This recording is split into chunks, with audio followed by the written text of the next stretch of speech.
এই মুহূৰ্তত অসম লাইভৰ দৰ্শকক দিব ওলাইছে এক ব্ৰেকিং নিউজ। জামুগুৰিহাটৰ কুহুমতলাত সংঘটিত হৈছে এক ভয়ংকৰ পথ দুৰ্ঘটনা।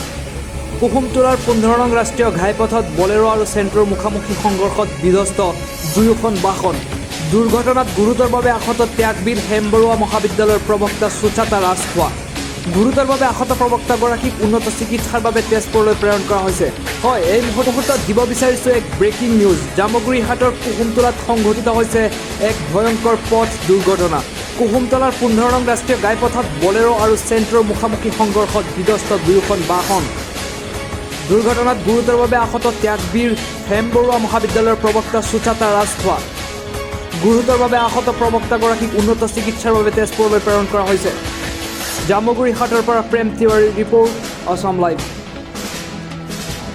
মই শুনাত আচলতে এখন গাড়ী মেঘালয় গাড়ীখন ইফালৰ পৰা আহি আছিলে, তেজপুৰ ৰোডৰ পৰা গৈ আছে বিশ্বনাথ চাৰিআলিলৈ, আৰু বাইদেউ তোমাৰ কলেজৰ পৰা TSB কলেজৰ পৰা আহি আছিলে ৰং চাইডত, কিন্তু ওলাই আহি আছিলে ৰং চাইডত আহি আছিলে, আৰু মেঘালয় গাড়ীখনৰ সন্মুখাত মাৰিছে। আৰু এইটো হৈছে একমাত্ৰ ভুল পথত অহাৰ কাৰণে হৈছে আচলতে, অন্য কথা একো নাই।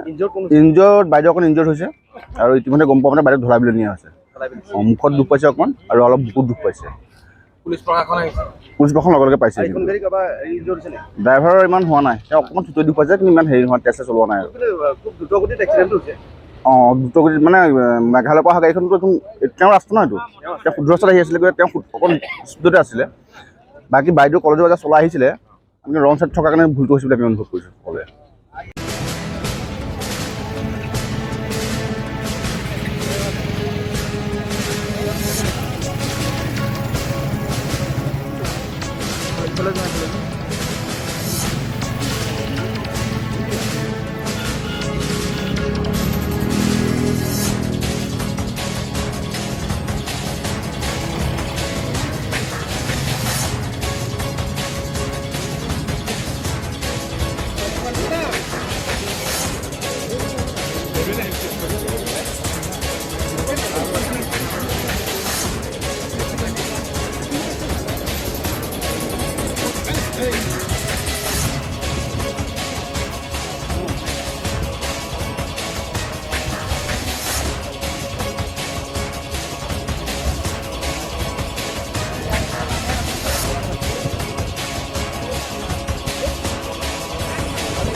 গম পাই